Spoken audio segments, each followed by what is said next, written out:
So we're at the start of the Diamond Jubilee Challenge Cup. That is for women's quadruple sculls. We've already seen one race this morning. We're heading to School beat Molesey Boat Club. This morning it is on the right of your picture, the hotly tipped crew from Warrington Rowing Club with their distinctive blue and yellow blades. On their right, on your left, it's the women from Nottingham Rowing Club and Warrington steering, John. Yeah, I was just about to say, I think we're going to see some action from the umpire here. What's interesting is once a crew starts moving over, interesting how the other crew reacts. Sometimes it can be tempting to either follow the crew back or to move away from them. In this case, it's just the crew that was out of position that responded.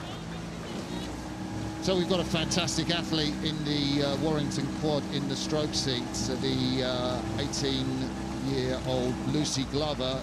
She is, well, if you're looking at the crews as we sit on the right of your picture, she's the furthest back, closest to us, and it's her second time competing in this event, but she won. She was in the junior quad that won at the National Schools Regatta, incredibly competitive. Would you believe she also won the junior women's single, in addition to winning the junior women's double at Henley? So she is such a talented sculler. There we've got a close-up shot of her, John. Absolutely. I mean, you can see her driving the crew along. You know, the role of the stroke person is to set a pattern of rowing which the crew behind are able to work off. So set a steady rhythm, a regular rhythm. Also to wait for the boat to know just that point to start sliding forwards. All about efficiency and power rowing. There's the power element to move the boat and then be efficient in terms of not slowing it down. So she's just waiting for the boat there, letting the boat run, but also driving the crew along, maintaining the high rate. And I think what's fantastic here is, you know, Nottingham really been a successful club, particularly for women's rowing. A lot of really strong women have rowed up Nottingham on the Trent, but you can see the dominance there, can't you, as they approach the enclosures, the Warrington crew. And I think a couple of things, John. It's great to see a club like Warrington right at the top of British rowing, because it hasn't always been the case. Rowing traditionally has been centred, I guess, in the south of England. We've seen crews from Scotland now dominating. We've seen crews from the north of England, Warrington dominating. And it's a real sign of something special happening in the sport.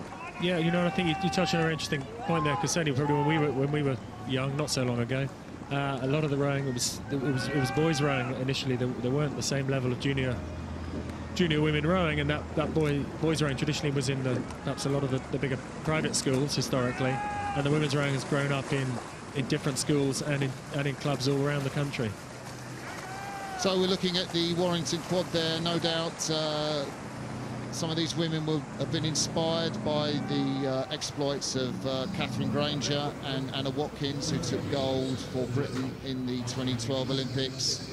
We're looking at the back there of Ellie Davis, the bowwoman of the Warrington Rowing Club quad, and well, in front of her, Lucy Stanhope, then Pippa Curran, and we've spoken so much about Lucy Glover in the stroke seat of this outstanding quadruple scull. Beautiful blade work, lovely poise. They look very strong. Interesting, they're not easing up much here. You know, they have more races to come this week. They're clearly looking to put a marker down.